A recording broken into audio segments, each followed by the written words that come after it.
Runaway gap का दूसरा नाम मेजरिंग गैप भी होता है। अब आइए इस वीडियो में जानते हैं कि रनअवे गैप को मेजरिंग गैप क्यों बोलते हैं। Welcome to day 19 of learning technical analysis.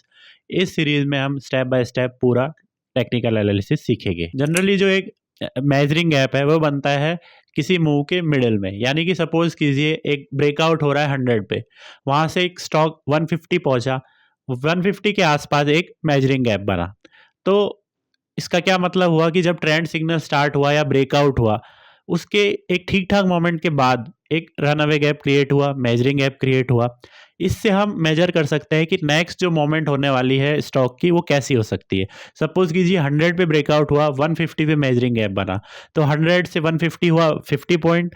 हम इसे डबल करके यानी कि 100 पॉइंट हम ये एक्सपेक्ट कर सकते हैं कि अब 100 पॉइंट का मूव और आ सकता है। हालांकि ये कोई ज़रूरी चीज़ नहीं है, that's why we have stop loss in our system.